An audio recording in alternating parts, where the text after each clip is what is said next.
हम लोग ये कर रहे हैं कि बीमारी का वर्णन कर रहे हैं पूरे व्हाट्सएप यूनिवर्सिटी में कि शिक्षा में ये प्रॉब्लम है, एम्प्लॉयमेंट में ये प्रॉब्लम है, हमारा सोशल स्ट्रक्चर खराब हो रहा है, हमारे रिलीजियस जो एक रिश्ते थे we the people of India. We the people of India क्या है? इंडिया क्या है? लोग कहते हैं इंडियन कल्चर। भाई इंडियन कल्चर क्या है?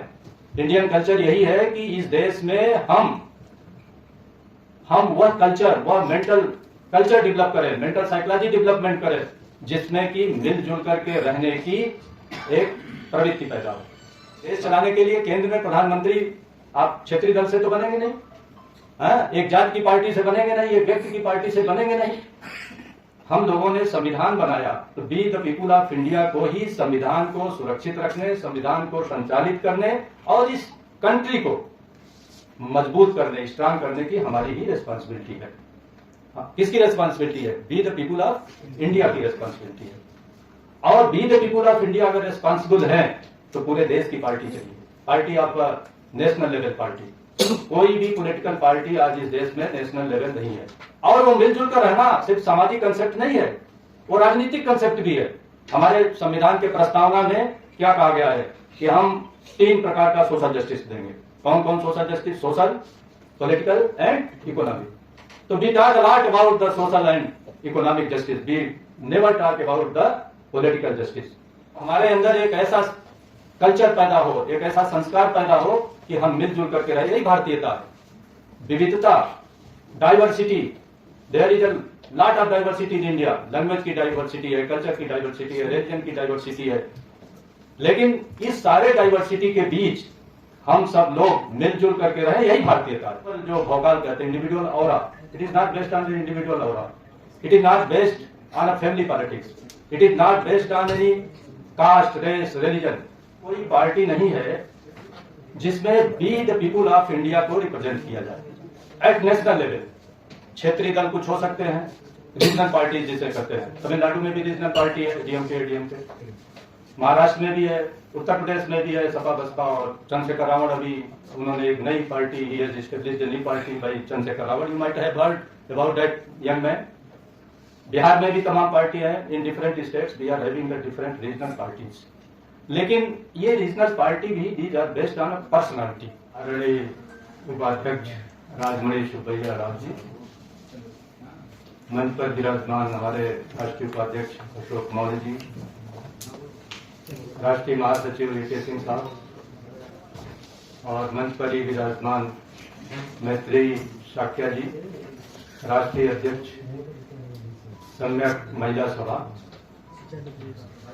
और हमारे बीच उपस्थित राष्ट्रीय कार्यकारिणी के हमारे तमाम पदाधिकारीगण, प्रोफेसर राम सिंह जी, राष्ट्रीय महासचिव संगठन के मौर्य जी,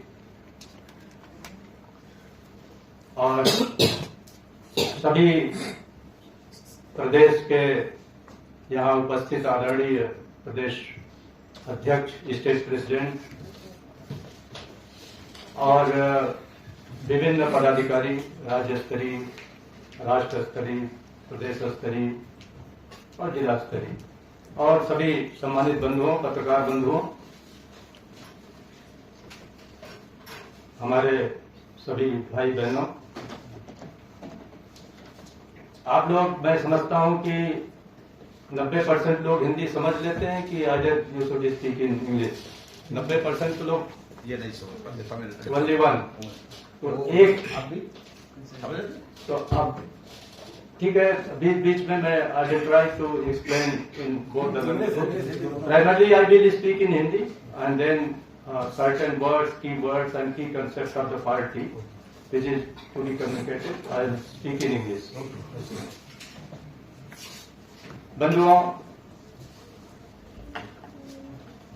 हम लोग उत्तर भारत से ये पार्टी शुरू की है और आज नागपुर में इसका राष्ट्रीय अधिवेशन हम लोग ठीक 6 साल बाद कर रहे हैं पार्टी के शुरुआत के। After the party was registered in 2018, it is after the 6 years that we are holding a national conference in the Nagpur, in the central India. And the central India naturally controls both the north and the south. It's a link on Nagpur. तो अभी राष्ट्रीय अध्यक्ष जी बता रहे थे विश्वकर्मा जी की ये तो बड़ी क्रांतिकारी धरती है और महान विचारधाराओं का यहां से शुरुआत भी हुआ। बाबा साहब की दीक्षा भूमि है और एक समानांतर आइडियोलॉजी आरएसएस की भी यहाँ पूरा मुख्यालय है। तो ये यहाँ पर एक राष्ट्रीय स्तर का जो हमारा कॉन्फ्रेंस हो रहा है, ये it is an important step to promote the ideology of the party.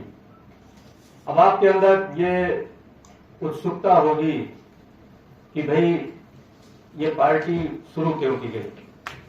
हो सकता है तमाम स्टेट प्रेसिडेंट से हमारे राष्ट्रीय अध्यक्ष जी, हमारे राष्ट्रीय उपाध्यक्ष सुब्बैया राव साहब डिस्कस भी किए हो पार्टी की आइडियोलॉजी के बारे में, कंसेप्ट के बारे में, मिशन के बारे में, विजन के बारे में बताए भी हो।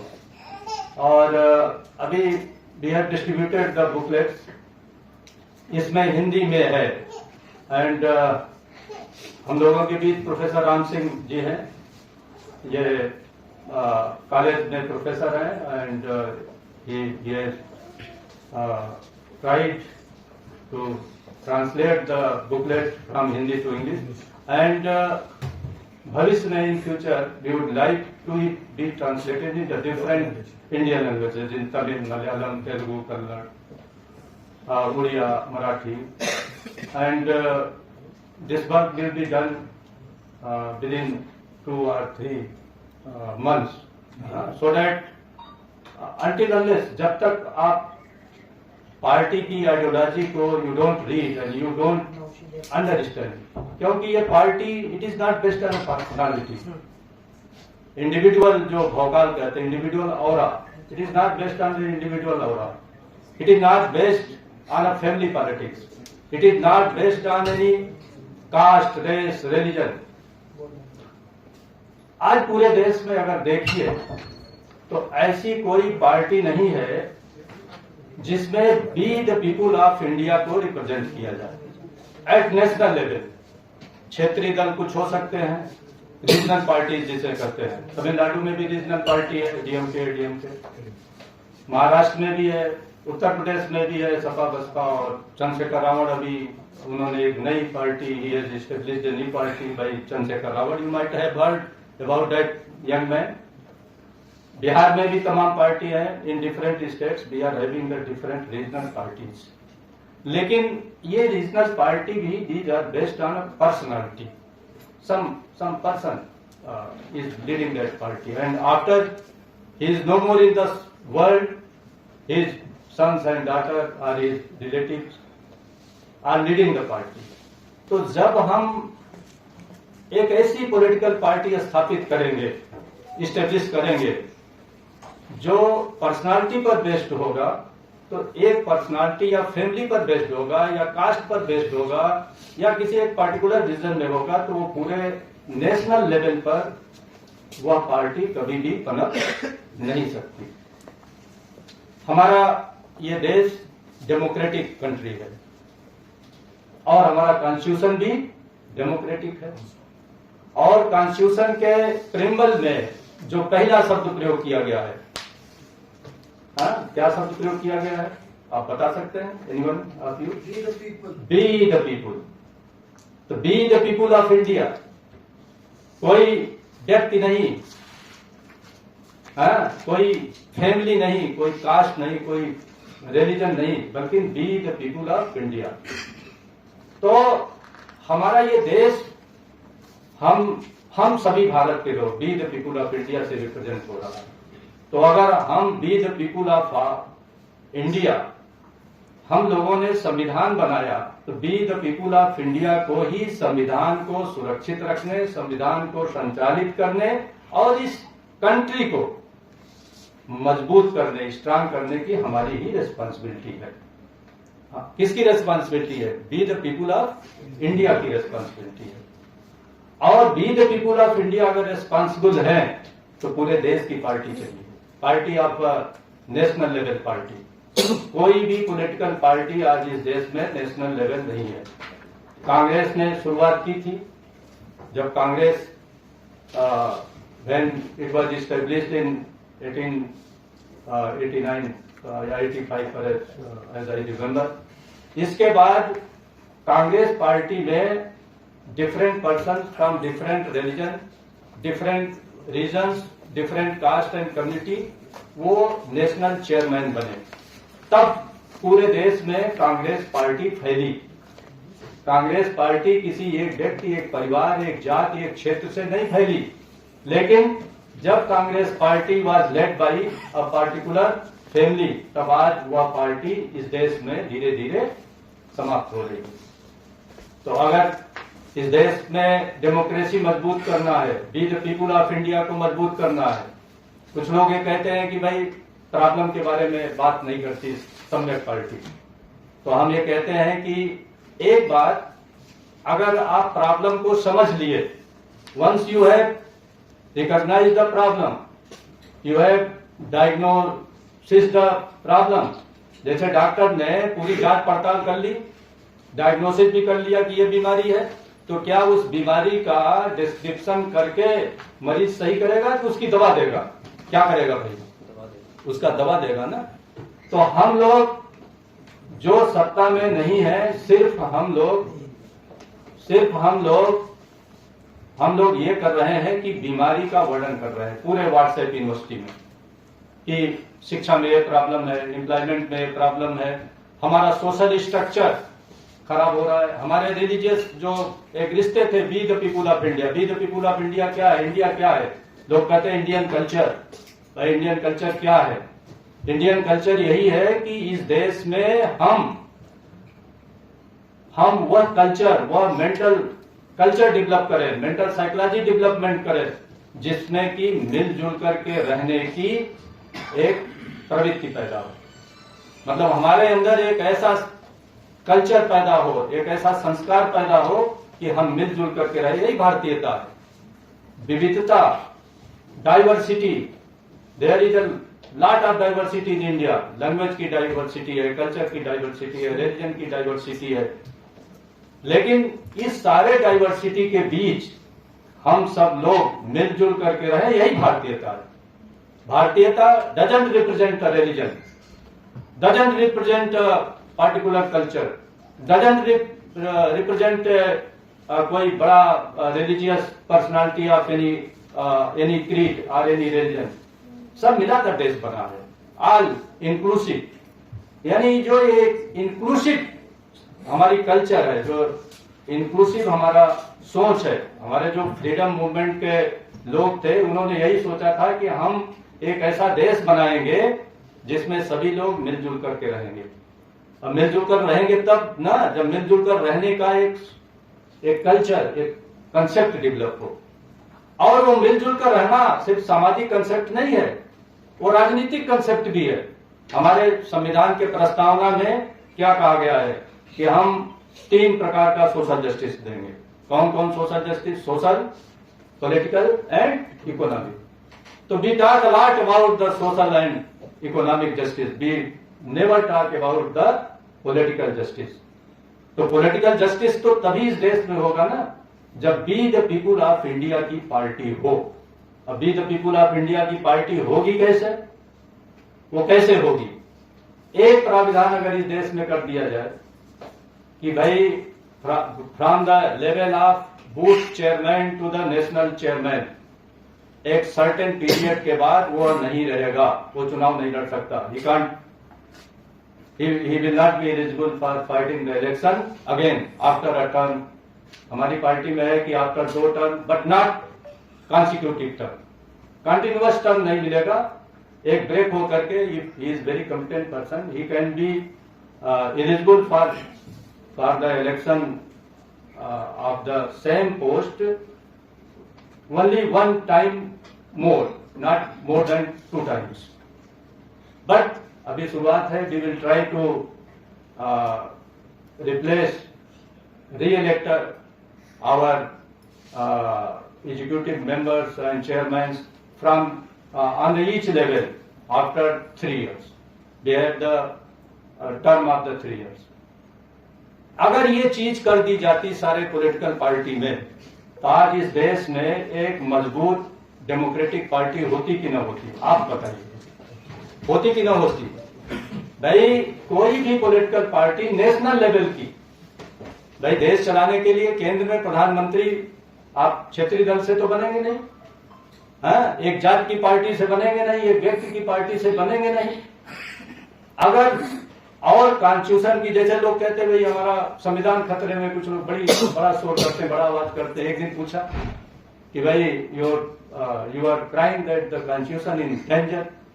तो कॉन्स्टिट्यूशन में what is there in the constitution, what is there in the constitution? Constitution में है क्या? If you leave the two chapters, that is fundamental right and directive principles of the state, only 2 chapters, and rest chapters they are about the governance of the country, they are about the governance of the country, देश का व्यवस्था कैसे चलेगी उसके बारे में है। तो जब आप व्यवस्था चलाने के लिए वहां जा ही नहीं रहे हैं तो आप संविधान की रक्षा कैसे करेंगे? भाई संविधान की रक्षा तो तभी हो पाएगी when you sit on the chair, from where you can protect, you can execute the provisions of the constitution. और अगर आप उस कुर्सी पर पहुंचेंगे नहीं तो कैसे सुरक्षा करेंगे? भाई संविधान में क्या लिखा है? How the central government will run, how the state government will run, how it will be formed, president कैसे इलेक्ट होगा, गवर्नर कैसे इलेक्ट होगा, पूरा सिस्टम कैसे चलेगा। तो आप सही ढंग से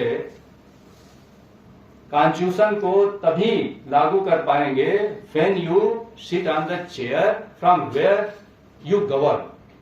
और गवर्न इस डेमोक्रेटिक कंट्री में गवर्नेंस के लिए इलेक्शन होते हैं। यूनिक पॉलिटिकल पार्टी, किसी सोशल मूवमेंट से, किसी सोशल ऑर्गेनाइजेशन से आप थोड़ी बहुत जागरूकता तो पैदा कर सकते हैं, but you can not become the prime minister and chief minister. और स्टेट की सत्ता पहले किसके हाथ में होती थी? राजाओं महाराजाओं के हाथ में होती थी, किंग एंड एम्परर्स। लोकतंत्र में, डेमोक्रेसी में सत्ता किसके हाथ में है? The power, the sovereignty exist in the hands of we the people of India. तो we the people of India में सॉवरेंटी निहित कर रही है। तो बी द पीपुल ऑफ के वेलफेयर के लिए, उनके भले के लिए, जब तक आप लोग एक डेमोक्रेटिक पार्टी नहीं बनाएंगे, इस देश में न राष्ट्रीय स्तर की पार्टी बन सकती है, न ये जो डिप्राइव्ड कम्युनिटी के लोग हैं। हमारे यहाँ जैसा मैंने कह रहा था कि संविधान में 3 प्रकार के न्याय की व्यवस्था है। पॉलिटिकल जस्टिस है, पॉलिटिकल जस्टिस भी है, उसकी बात नहीं होती है। पॉलिटिकल जस्टिस ये होता है कि हमारे देश में हर कम्युनिटी में, हर क्षेत्र में, हर रिलीजन के लोग प्रतिभाशाली हैं। प्रतिभा कोई किसी एक जात, कम्युनिटी और धर्म या क्षेत्र तक सीमित नहीं है। भारत के हर कोने में, हर रिलीजन में, हर भाषा, देश भाषा, सब जगह प्रतिभाशाली लोग हैं। तो सारे प्रतिभाशाली लोगों को किसी पार्टी में यह अवसर मिलना चाहिए कि वो किसी भी स्तर तक वहां पहुंच सके। और ये जो स्पेस मिलना चाहिए सबको, ये जो अपॉर्चुनिटी मिलनी चाहिए, यही democratisation of the political system है। आज पूरे देश में बहुत सी पार्टियां हैं, आप लोग देख रहे हो, सारी जगह पार्टियां हैं। आप उसमें कोई कितना भी प्रतिभाशाली आदमी हो, क्या उसका राष्ट्रीय अध्यक्ष बन सकता है? क्या उस पार्टी से मुख्यमंत्री बन सकता है? क्या उस पार्टी से प्रधानमंत्री बन सकता है? नहीं बन सकता, क्योंकि दो political parties are run by an individual, by a particular family, by a particular caste. तो रेस्ट ऑफ द पर्सन्स, कभी कभी ऐसा होता है फैमिली में ही, आप देख लीजिए जितने पॉलिटिकल पार्टी फैमिली बेस्ड हुई, उसी घर में if the father is having 2 sons and political party is handed over to the one, the second one always revolt कर देते हैं कि नहीं कर देते हैं? सब जगह विद्रोह हो रहा है, पॉलिटिकल पार्टीज बनी चली जा रही है। तो हम लोग सब पॉलिटिकली यूनाइट हों, एक मजबूत नेशनल स्तर की पार्टी बने, डेमोक्रेटिक कॉन्स्टिट्यूशन है। बाबा साहब भीमराव अम्बेडकर साहब, अभी हम लोग उनकी प्रतिभा पर माल्यार्पण करके लाए। He was a Democrat. उन्होंने सभी कहा, यही कहा कि हम हम एक डेमोक्रेटिक कॉन्स्टिट्यूशन दे रहे हैं। तो डेमोक्रेटिक कॉन्स्टिट्यूशन दे रहे हैं तो कॉन्स्टिट्यूशन को चलाने की जिम्मेदारी पॉलिटिकल पार्टी की है, सिर्फ पॉलिटिकल पार्टी की है। और अगर पॉलिटिकल पार्टी अच्छी विचारधारा की होगी, गुड आइडियोलॉजी की होगी, तो उसमें अच्छे लोग जाएंगे, सब लोग मिलकर के देश चलाएंगे। आज हमारे देश में करप्शन की भी बड़ी बात हो रही है। करप्शन का एक ये भी कारण है कि इस देश में एक मजबूत विपक्ष नहीं है। Can you mention any national party जो वर्तमान में भारतीय जनता पार्टी सत्ता में है, उसको मजबूत चुनौती देने के लिए कोई नेशनल लेवल की पार्टी है क्या? नहीं है।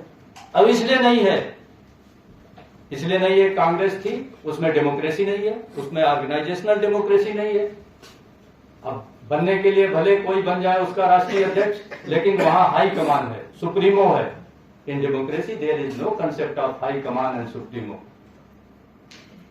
हाई कमान सुप्रीमो कहीं नहीं होता।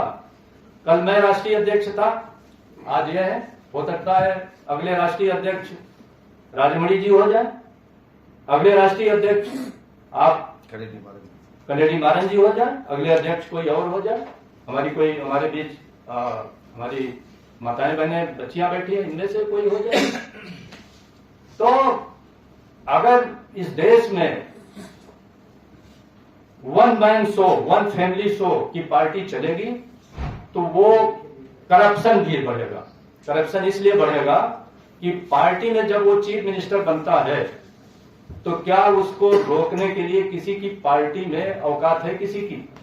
हमने तो बहुत नजदीक से पॉलिटिकल सिस्टम को उत्तर प्रदेश में देखा, एक सीनियर ब्यूरोक्रेट होने के नाते, और एक पॉलिटिकल पार्टी में कैबिनेट मंत्री का मैं रहा भी 4 साल तक, और नजदीक से देखा। अगर इस देश में व्यक्ति पार्टी चलाएगा, एक परिवार चलाएगा, तो उस परिवार और व्यक्ति के भ्रष्टाचार से आप उस बचा नहीं सकते, क्योंकि उसके आगे किसी को आवाज उठाने की हिम्मत नहीं रहेगी। इसलिए हम लोग चाहते हैं कलेक्टिव रेस्पॉन्सिबिलिटी की पॉलिटिकल सिस्टम डेवलप हो, और political party based on democratic ethics. और डेमोक्रेटिक इथिक्स में होगा तो इतने लोग पावरफुल होंगे, सबकी आवाज होगी। सब अगर if somebody is doing wrong, chief minister with राष्ट्रीय अध्यक्ष और एनीबडी एल्स विद मिनिस्टर और एनी डिस्ट्रिक्ट मजिस्ट्रेट और एसीपी या डीसीपी, जो भी पूरे देश में जो भी गलत करेगा उसके विरुद्ध बातें की जा सकती हैं। लेकिन आज जितने क्षेत्रीय दल हैं, रीजनल पार्टीज हैं, आप लोग देखे होंगे, उनके चीफ मिनिस्टर चाहे जो करें, और जब वो सत्ता में आते हैं, when they come to the power, 90% जिसको कहते हैं लिक्रेटिव डिपार्टमेंट, लिक्रेटिव आप समझते होंगे, जहां से माल आता है, वो किसके पास होता है? या तो चीफ मिनिस्टर के पास होता है या चीफ मिनिस्टर के चंद लोगों के पास होता है। तो भ्रष्टाचार भी पनपता है। तो हम लोगों को देखिए, इस देश को चलाने की, इस राष्ट्र को मजबूत बनाने की, या तो आप क्रिटिसिज्म कीजिए, सिर्फ पोस्टमार्टम करिए आप द प्रॉब्लम्स, यानी you postmortem always the problems कि दिस इज प्रॉब्लम, या इस देश में सक्रिय रूप से actively you participate in the political system of the country, और जैसा आप देश चाहते हैं, जिस टाइप का आप देश चाहते हैं, जिस टाइप का नेशन चाहते हैं, आप उतना स्ट्रांग नेशन बनाइए, करप्शन फ्री नेशन बनाइए, मजबूत नेशन बनाइए, एक ऐसा नेशन बनाइए जिसमें there is availability of the education for the everyone, और सिर्फ अवेलेबिलिटी नहीं, एक प्रकार की क्वालिटी मिले, उनको शिक्षा मिले, रोजगार मिले, सारी चीजें मिले। लेकिन हम लोग दर्शक दीर्घा में बैठ करके हम काम करना चाहते हैं, जस्ट बीइंग द स्पेक्टेटर। रंगमंच पर स्पेक्टेटर बन करके नहीं, हम चाहते हैं रंगमंच पर आप लोग you participate with the political system, और एक बड़ा प्लेटफॉर्म दिस सम्यक party is creating a big platform, a big national level platform, where truly this party will be the party of we the people of India, a truly democratic party. It will be not based on personality or family or race or religion. हम सभी religion का भी respect all the religion, सभी लोग मिलजुल करके रहें, and certainly ये बहुत तेजी से बढ़ेगी, क्योंकि इस प्रकार की पार्टी का पूरे देश में अभाव है। और जब आप सत्ता में आइए तो कठिन काम है। देखिए, एक नई शुरुआत है। This is new beginning and this is very difficult job. Difficult job इसलिए है कि इस देश में हर आदमी तुरंत एमपी एमएलए बनना चाहता है और तुरंत सब कुछ नहीं मिलता। इसमें आप अगर 10 साल काम कर लें तो एक राष्ट्रीय स्तर की, नेशनल लेवल की हम लोग डेमोक्रेटिक पार्टी बनाएंगे। कभी मेघालय से कोई प्राइम मिनिस्टर बने, कभी तमिलनाडु से बने, कभी महाराष्ट्र से बने, सब जगह से बने, डिफरेंट रीजन और डिफरेंट कास्ट के लोग बने, और एक स्टेट में भी एक आदमी बार बार न चीफ मिनिस्टर बने, न मंत्री बने, न विधायक बने। हमारी पार्टी में है कि आप अगर 3 बार एमएलए का चुनाव जीत गए, if you win the election of MLA for the 3 terms, आपको चौथे टर्म के लिए you will not be propose for fighting the election. इसी ढंग से किया गया है। आप 2 बार चीफ मिनिस्टर रह लीजिए। आगे आप लोग और विचार कर सकते हैं, 2 बार बजाय एक ही बार चीफ मिनिस्टर होना पर्याप्त है। दूसरे जात को, दूसरे लोगों को, तमाम प्रतिभाशाली लोग हैं, उनको अवसर मिलना चाहिए। एक बातें बहुत होती है कि अरे साहब वो बड़े प्रतिभाशाली लोग हैं, अगर प्रतिभाशाली आदमी है, बड़ा प्रॉमिसिंग आदमी है, इफेक्टिव आदमी है, तो वो परमानेंट क्यों नहीं होना चाहिए? लोकतंत्र है, कितना भी कोई प्रतिभाशाली हो, he should not be permanent. क्योंकि क्या उनके जैसा कोई और प्रतिभाशाली नहीं है? और अगर संगठन तैयार हो जाता है तो एक आदमी कम प्रतिभाशाली है तब भी चल जाता है। If there is a strong organisation, even if the chief minister is weak, there are so many person, एक कलेक्टिव रेस्पॉन्सिबिलिटी होती है, पार्टी की आइडियोलॉजी होती है, पार्टी का एजेंडा होता है, व्यक्ति का एजेंडा नहीं होता। और जब पार्टी का एजेंडा, पार्टी की आइडियोलॉजी होगी तो सब मिल करके काम करेंगे। हम भूतपूर्व हो गए, आई एम वर्किंग, ये कल भूतपूर्व हो जाएंगे, ही विल वर्क, परसों ये भूतपूर्व हो जाएंगे। इतने लोग भूतपूर्व होंगे कि जो नया न्यू प्रेसिडेंट होगा वो कोई गड़बड़ नहीं कर पाएगा। हम सब लोग उसको we can control him, we can guide him. पूरी एक कलेक्टिव रिस्पॉन्सिबिलिटी होगी, एक बड़ा समूह होगा, क्योंकि उसमें सभी का एम्पावरमेंट है। यही पॉलिटिकल जस्टिस है इस देश में। और जब सभी का एम्पावरमेंट होगा, एक व्यक्ति मजबूत लोकतंत्र में नहीं होना चाहिए। आज अमेरिका में प्रेसिडेंट कितनी बार होता है? 2 बार ना। After 2 years, after 2 terms, he is debarred from being nominated for the 3rd term. This is provided in the American Constitution. भाई हमारे देश में भी कर देना चाहिए। कायदे से तो जो हम लोग बात कर रहे हैं कि पॉलिटिकल पार्टी डेमोक्रेटिक होना चाहिए, ये इलेक्शन कमीशन को ही प्रावधान कर देना चाहिए कि कोई भी प्रेसिडेंट या किसी भी पद पर पॉलिटिकल पार्टी में 1 बार 2 बार से ज्यादा नहीं होगा। अन्यथा तो फिर अदरवाइज हम लोग ऐसे डिवाइड होते रहेंगे। तो this is the vision, this is the mission of the party कि we are trying to establish a truly democratic party in India, and a truly democratic party, only a truly democratic party can be the national level party, not the party based on personality or family or caste or religion. So, और दूसरी चीज, we believe in creativity. हम सिर्फ criticism में believe नहीं करते। हम we are of the thinking that we all are responsible for making this India strong. If we are all responsible for the strong India, for the strength of India, and that can be done only through the political system only, not through any religious, social awakening or movement.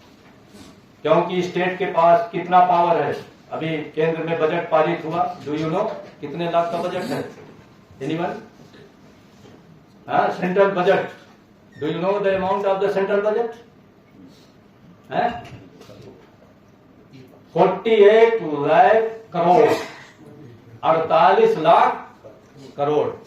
हमारे उत्तर प्रदेश का अभी budget पारित हुआ, it is 8 lakh crore.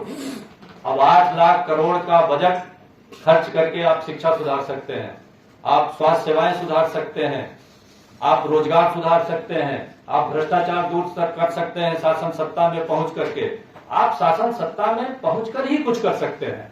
और हम लोग क्या कर रहे हैं, दुखी आत्मा की भांति, एक पीड़ित आत्मा की भांति हम लोग सिर्फ वी आर जस्ट क्राइम, तो there is no need of crime, we are the responsible citizen of India. और इसके लिए भी रेस्पॉन्सिबल है कि इस देश को मजबूत बनाए, सिस्टम को मजबूत बनाए, एजुकेशन को सबको अवेलेबल करे। हम लोग मांग पत्र प्रस्तुत करते रहते हैं कि सबको शिक्षा मिले। हमारे यहाँ जुडिशियल सिस्टम है, कोलेजियम, मांग होती रहती है कि दिस शुड गो, और एक ट्रूली रिप्रेजेंटेटिव जुडिशियल सिस्टम आना चाहिए। लेकिन who will do? We are having the demand of so many persons, so many things, but who will fulfil those demands? तो अगर हमको देश मजबूत बनाना है तो हमें एक डेमोक्रेटिक पार्टी बनाना पड़ेगा। इसी दिशा में हम लोग काम कर रहे हैं। और अगर किसी का कोई प्रश्न हो तो स्वागत है, क्योंकि हम ये सेशन कोई भाषण का नहीं है, मतलब स्पीच का नहीं है। सिर्फ हम लोग समझे कि what we are going to do है, उसमें आपकी अंडरस्टैंडिंग विकसित होनी चाहिए। क्योंकि अगर आपकी अंडरस्टैंडिंग पार्टी के प्रति विकसित नहीं हुई तो आपका कमिटमेंट भी नहीं होगा। आज आप यहाँ हैं, कल आप भटक सकते हैं, पार्टी से आपका मोह भंग हो सकता है।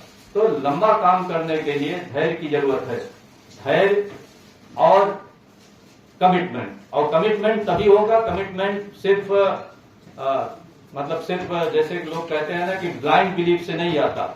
आपका जो बिलीफ है that based on the logic, on some ideology. तो कोई